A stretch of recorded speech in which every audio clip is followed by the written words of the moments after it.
tienen contemplado? Mire, cada proceso electoral tiene sus complicaciones, cada proceso tiene problemas. En este caso, hay la percepción de inseguridad. Yo le quiero decir que de acuerdo a cómo hemos visto que se comporta la población en estos casos, sí se ha podido realizar procesos electorales. Usted mira, oiga, ¿cómo? Pues apenas estamos empezando. Bueno, tenemos casos, por ejemplo, en 2009, con entidades como Chihuahua, en donde había focos rojos, como Ciudad Juárez, en donde instalamos las casillas. O sea, yo creo que la población entiende muy claro que son cosas diferentes. Sí tiene miedo a lo mejor de transitar vías despobladas a altas horas, pero no por la elección, o sea, siempre tiene cuidado. Sí. A lo mejor ahora tendremos que tomar algunas precauciones, o no a lo mejor, seguramente vamos a tomar algunas precauciones, vamos a variar la forma de visita, por ejemplo, cambiando horarios, haciéndolos en parejas, una mejor identificación de los CAEs, de los capacitadores electorales, en fin, cosas que nos puedan ayudar a que tanto la población se sienta más segura, como también nuestro personal. Claro. ¿Y por qué digo que se sienta más segura con una identificación? Porque, bueno, ahorita habrá lugares en donde tengan desconfianza, no en Durango, en cualquier parte, de abrirle la puerta a alguien que los viene a buscar si no lo conocen, ¿verdad? Entonces, ¿qué tenemos que hacer? Pues primero, identificar muy bien a nuestro personal. Segundo, vamos a contratar en las localidades, hasta donde se pueda, personas de ahí mismo, para que sean gente que ellos identifiquen. Conocida, sí, porque de esa manera se garantiza para las dos partes, tanto para el personal nuestro como para los ciudadanos, pues que haya confianza, ¿no? Así es. Sí, Gil. A mí me llama la atención, ayer el secretario general de gobierno ya planteaba la posibilidad de empezar a firmar convenios en esta cuestión de seguridad. ¿Cómo trabajarían ustedes, por ejemplo, con la PGR y con las mismas autoridades de aquí del Estado, para que la gente, si bien participa en los procesos, no quede esa duda, como por ejemplo pasó en Michoacán, de que se hablaba que gente armada estaba robando urnas? ¿Cómo trabajar eso aquí? Mire, lo que se está manejando ahorita con los gobiernos y con las locales y con la Secretaría de Gobernación es un blindaje electoral. Okay. Ese blindaje es de más amplio espectro que una cuestión solo de seguridad. Okay. Tiene que ver con cuestiones, sí, de seguridad, pero también con cuestiones, por ejemplo, de recursos, okay, exactamente, del manejo que tengan propaganda, del manejo que tenga los funcionarios o la conducta a la que deben ajustar. Pero pues, concretamente lo que usted menciona de la coordinación con las instituciones de seguridad, hay que decir que eso siempre se ha hecho, okay. Siempre hemos tenido que, y lo hacemos de buen agrado, coordinarnos con las instancias municipales, estatales y federales. Hay que recordar una cosa, el IFE es un simple organizador de elecciones, aunque esto se oiga así como feo para el IFE, ¿no? Pero nosotros no tenemos la gobernabilidad ni de ninguna localidad, menos de un estado, menos del país. No tenemos manejo de seguridad pública ni de una cuadra de aquí de Durango, menos de un estado. Entonces, siempre tenemos que acudir, y lo hemos hecho desde el 91, que organizamos las elecciones, a la coordinación con las autoridades federales, estatales y municipales. A tal grado que eso está en la propia ley, el okay. COFIPE lo contempla. Incluso les quiero decir que cuando uno empieza a leer la ley, es de lo primero que sale.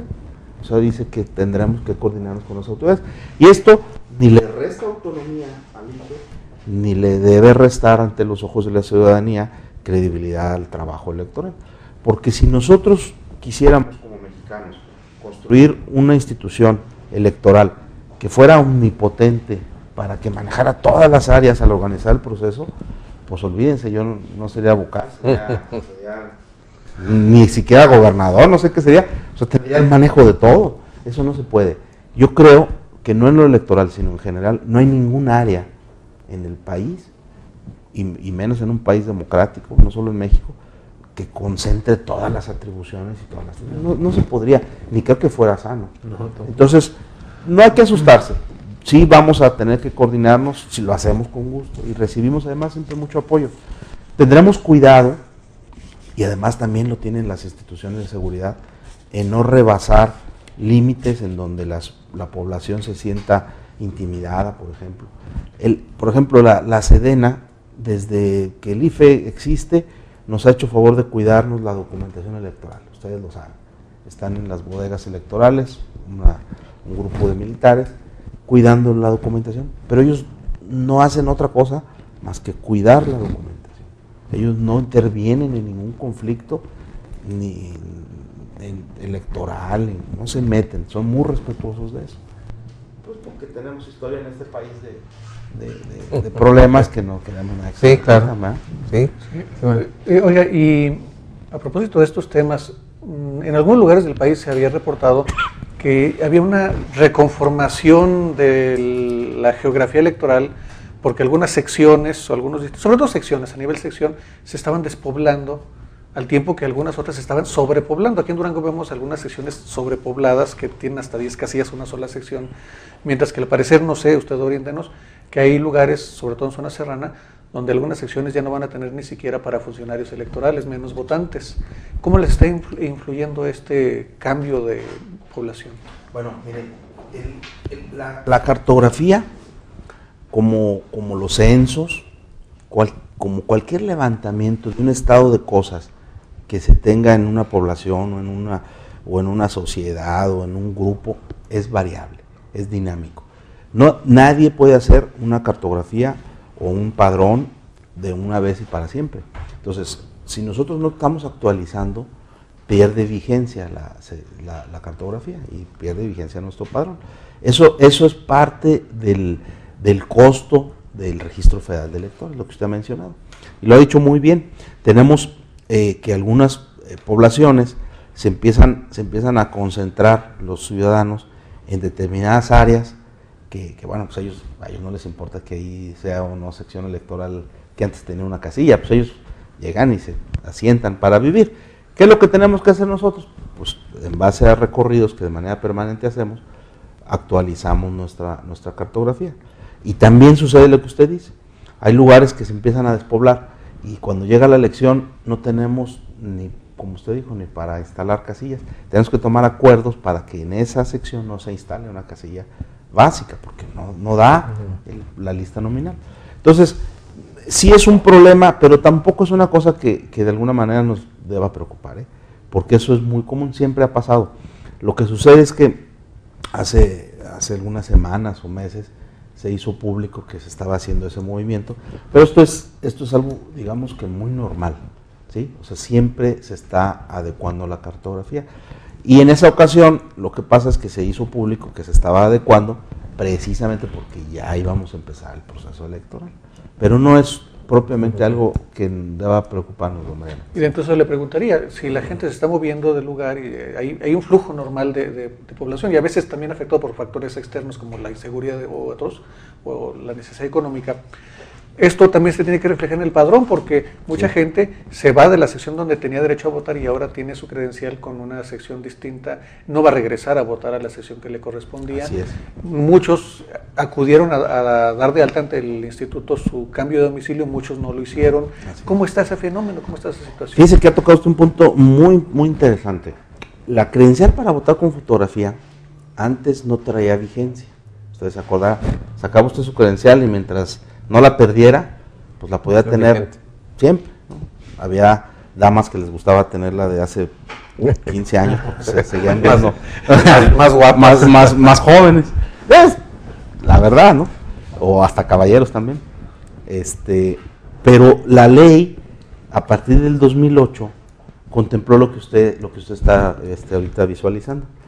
Dijo, a ver, no puede ser que si está habiendo cambios normales en la población, que la credencial sirva para siempre, porque una forma de que las personas tengan una credencial y no la actualicen es hacer que es dándole vigencia indefinida a esa credencial. Y a la inversa, una forma de provocar que la gente actualice sus datos es dándole vigencia limitada. Si yo les digo a usted que su credencial ahora nada más vale por 10 años, entonces, si usted es omiso en reportarnos sus cambios de domicilio que tenga en 10 años, pues no pasará nada hasta que llegue el límite en que forzosamente tenga que ir y cambiar su credencial y hacernos que se actualice el padrón. Esto está sucediendo con la credencial 03. Eso lo dice la ley, no lo digo. Que no lo crean muchos. No lo creen muchos. Y al final ya Pero tiene una bondad, fíjense. Yo sé que la gente que nos está escuchando y que tenga credencial 03 y que se lo dije, que no llegó a cambiarla, pues me va ahorita a recordar mal. Pero es la verdad, miren. Hay personas que tienen una credencial viejísima, que ya ni viven en donde dice la credencial, y que como es cada 3 años la elección, en el mejor de los casos se trasladaban a donde era la casilla. Y decían, bueno, pues cada 3 años me muevo y voy y voto, ¿para qué la cambio? Pero eso no es correcto, porque como lo dice don Mariano, pues ya cambió la cartografía, ya cambió el padrón, tiene que cambiar el padrón, y por lo tanto tiene que cambiar la credencial. Entonces se le dijo por ley, no fue el IFE, a ver, la primera que queda fuera es la 03. Entonces, si para diciembre del 2010 no has cambiado tu 03, para el 11 ya no tiene validez como identificación. Pero para el 12 ya no te sirve para votar, ya no te sirve para nada. Entonces, la gente que se queja ahora de que les dimos muy pocos días, pues yo les quería decir que desde el 2008 estamos con eso del si tiene 03 renueva. Sí, sí. Hubo gente que ya hasta se la sabía de memoria, ¿no? Es una campaña muy aclarando extendida. que no hubo plazo adicional. No hubo plazo adicional, no puede haberlo porque la ley no lo contempla. Entonces, esa es la forma pues de podernos asegurar de que la credencial también esté actualizada, don Mariano. Ahora, a lo mejor usted me dice, oiga, pero 10 años que tiene vigencia la credencial es mucho, porque hay personas que en 10 años se pueden mover de entidad. Yo mismo he estado en 4 entidades o en 3 entidades en 10 años, trabajando, ¿verdad?, como funcionario.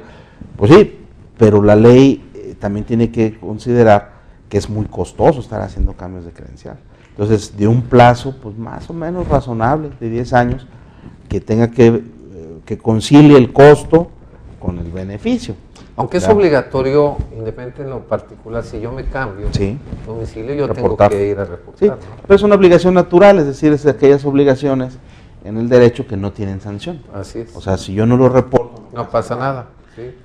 Y sin embargo, hay quienes sí hacen algún trámite y al final no lo recogen, se queda ahí la credencial arrumbada. Ciertamente. Sí, debe haber algún número de credenciales que se tienen que destruir después. Así es. Y que es trabajo del funcionario, equipo, dinero, un poquito de plástico, dinero, pero que ya visto en conjunto representa un gasto perdido. Muy grande, y que además tiene que ver con una cuestión de certeza. O sea, tenemos que destruir esas credenciales pues, para evitar que por algún momento, alguna cuestión no deseable, circularan por ahí. Aunque también aquí si me permite, hago un comentario muy rápido. Leía yo ayer en un periódico nacional, concretamente en La Jornada, un columnista que hablaba de que una persona que él conoce tiene una credencial de su abuelita, así decía él, y que ahora con los promocionales que estamos sacando en la televisión, de que verifiques tu credencial en la lista nominal que apareces, se metió a la página del IFE y con la clave del lector la captura y sale que la credencial de su abuelita está vigente. Eso puede ser. ¿Por qué? Pues porque el IFE no puede saber quién se muere si no nos lo notifica el registro civil, ¿no? Eso es obvio. Pero además hay una cosa importante.